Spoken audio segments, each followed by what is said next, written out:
নমস্কার বন্ধুরা, জ্যোতিষ লোক চ্যানেলের পক্ষ থেকে আপনাদেরকে শুভেচ্ছা জানিয়ে আজকের বিষয় নির্দিষ্ট আলোচনাতে চলে আসব।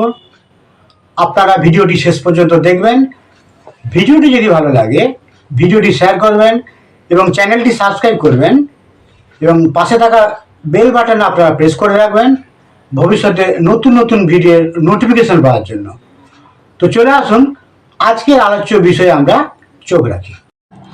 নমস্কার বন্ধুরা, আমরা আজকে পূর্বজন্ম এবং ভবিষ্যৎ জন্ম, পাস্ট লাইফ এবং নেক্সট লাইফ, এটি নিয়ে আমরা একটু আলোচনা করব। অ্যাস্ট্রোলজিক্যালি ক্ষেত্রে এর কিভাবে আমরা এটাকে বিশ্লেষণ করতে পারি, কোন ঘরগুলি এখানে খুবই গুরুত্বপূর্ণ এই সম্পর্কীয় বিভিন্ন তথ্য সন্ধানের জন্য, এবং কোন গ্রহগুলি খুবই ইম্পর্টেন্ট, সেগুলো নিয়ে আমরা আলোচনা করব।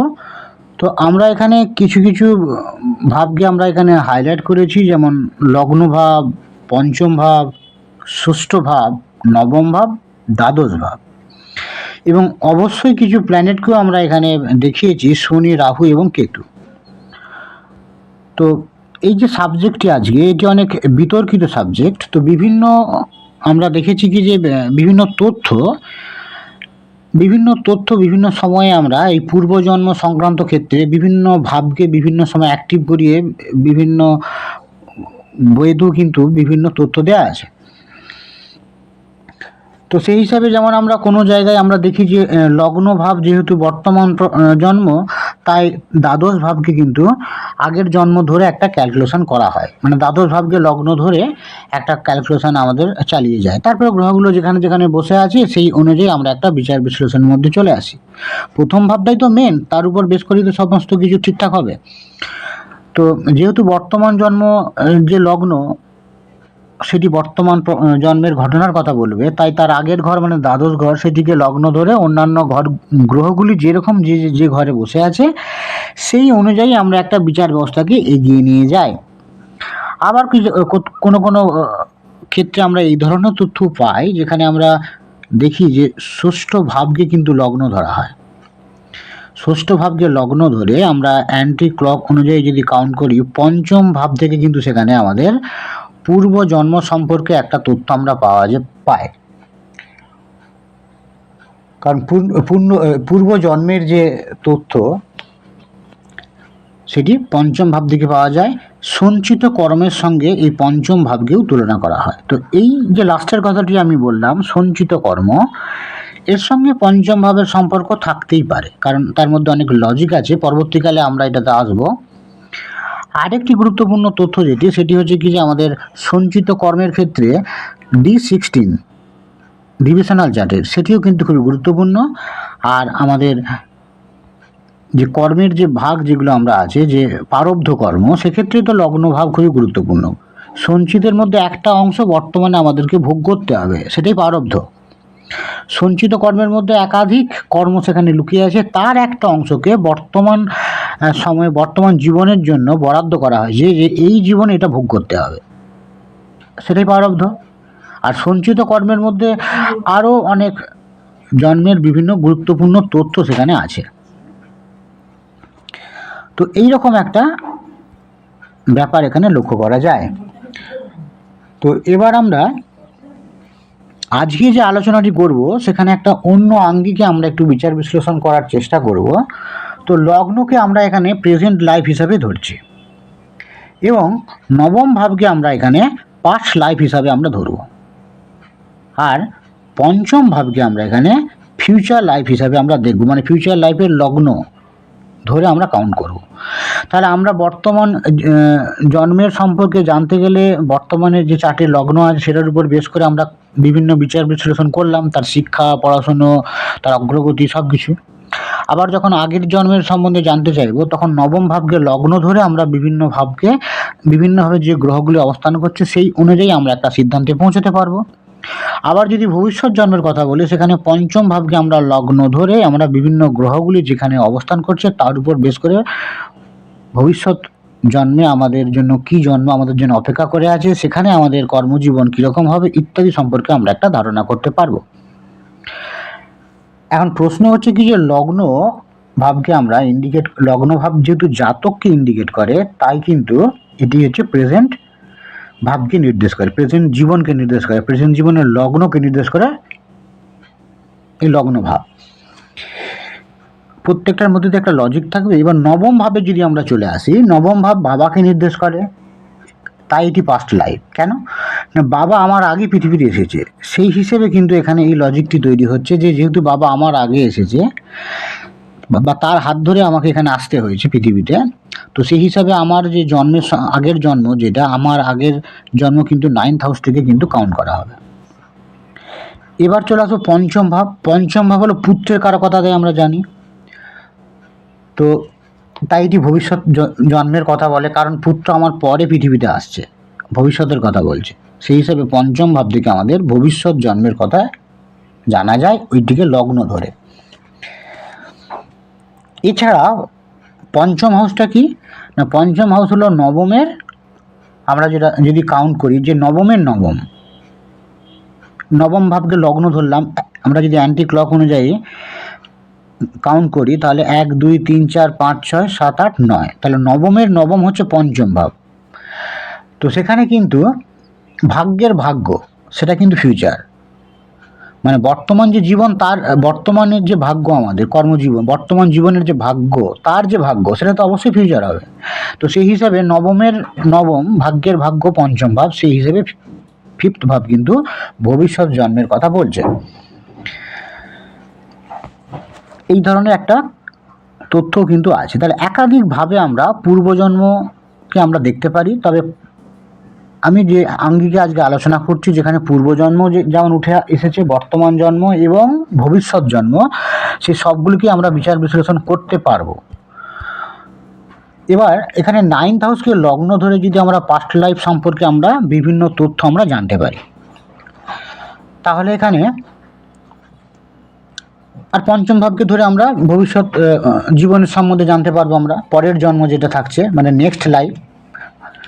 এবার পঞ্চম হাউস এবং নবম হাউসের লর্ড যে রাশিতে অবস্থান করবে, তার প্রকৃতি অনুযায়ী কিন্তু জাতক কি হয়ে জন্মেছিল বা ভবিষ্যতে কি হয়ে জন্মাবে তার একটা ধারণা পাবো।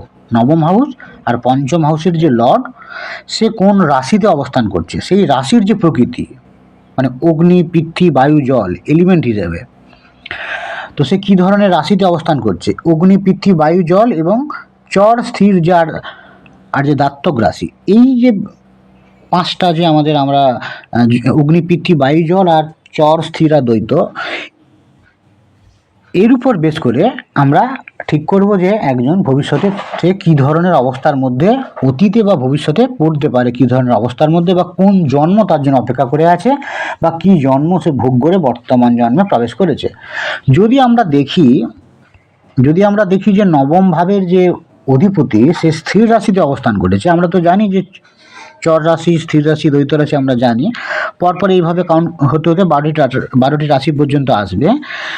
তো এখানে আমরা যদি চর স্থির দ্বৈত ধরি, আবার চর আর স্থির হয়ে গেল, মানে পঞ্চম ভাবটি কিন্তু স্থির রাশিতে পড়েছে। আবার অগ্নি পৃথ্বী বায়ু জল এটি আবার জলরাশিতেও পড়েছে। তো মানে পঞ্চম ভাব স্থির আর জলরাশি, এর একটা কারণ আছে। তো এখানে আমরা যদি দেখি নবম ভাবের যে অধিপতি সে স্থির রাশিতে অবস্থান করে, তাহলে যেটা বলা হয় যে পূর্বজন্মে কিন্তু তার ওই ট্রি বা প্ল্যান্ট এই ধরনের একটা জন্মের মধ্যে তাকে আটকে থাকতে হয়েছিল, কারণ একটা স্থির অবস্থা, যে জন্মের একটা স্থির অবস্থা থাকে, একটা নির্দিষ্ট জায়গায় আবদ্ধ থাকতে হয়, তার ইন্ডিকেশন পাওয়া যায়। তো যদিও এখানে বলা হয়েছে যে নবম ভাবের অধিপতি, তো তবুও আমার যেটা মনে হয় যে এটা কিন্তু বিভিন্ন দিক থেকে দেখার প্রয়োজন আছে। স্থির রাশি থাকবে, কিন্তু নবম ভাবের অধিপতিকে শুধু বিচার বিশ্লেষণ না করে নবম ভাব কোন রাশিতে পড়েছে এবং নবম ভাবের অধিপতি কার নক্ষত্রে আছে, সেই প্ল্যানেটটি কোন রাশিতে পড়েছে, প্লাস নবম ভাবের লর্ড কোন রাশিতে অবস্থান করছে, এই বিভিন্ন দিক থেকে আমাদের দেখার প্রয়োজন আছে।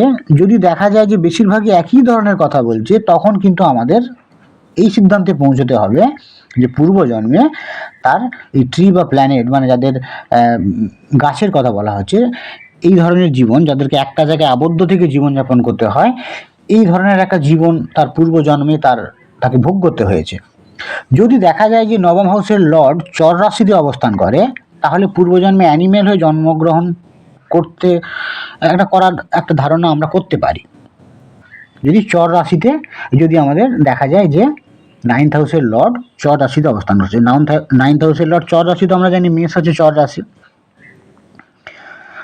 চর স্থির আর দাত্তক রাশি, আবার চর আর স্থির আবার দাত্তক রাশি, তাই না?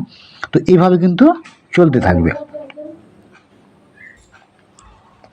তো এবার আমাদের আরেকটি পয়েন্ট আমাদের জানতে হবে, যদি চরের সাথে যদি ওই রাশিটি জলরাশিতে পড়ে, যেমন আমরা এখানে চর রাশি কোনগুলিকে আমরা আগে উল্লেখ করে দিই। চর রাশি, আবার এখানে চর রাশি, আবার চর রাশি, তাহলে চর স্থির দাত্তক, চর স্থির দাত্তক, আমরা চর স্থির দাত্তক আবার চর স্থির দাত্তক রাশি পড়ছে। তো এই 4টি রাশিকে আমরা চর রাশি হিসেবে আমরা ধরছি, 4টি রাশিকে আমরা চর রাশি হিসেবে জানি। এবার অগ্নি, পৃথ্বী, বায়ু, জল, জলরাশিগুলি কিন্তু আমি আবার টিক দিচ্ছি, অগ্নি, পৃথ্বী, বায়ু, জল, অগ্নি, পৃথ্বী, বায়ু, জল। তাহলে আমরা এখানে দেখতে পাচ্ছি কি যে একটা কর্কট রাশি কিন্তু একটা গুরুত্বপূর্ণ ভূমিকা পালন করছে, কারণ এই রাশিটি চর রাশি, আবার এই রাশিটি কিন্তু জলরাশিতে পড়েছে। তো পরের পয়েন্টে আমরা এখানে যেটি বলবো কি যে যদি দেখা যায় যে নবম ভাবের যে লর্ড সে চরের সাথে জলরাশিতে পড়েছে, নবম ভাবের লর্ড দেখা গেল যে সে কর্কট রাশিতে অবস্থান করছে, যেটি চর এবং জলরাশি, তাহলে কিন্তু সে জলজ প্রাণী হয়ে জন্মগ্রহণ করেছিল, এটা আমরা ধরব।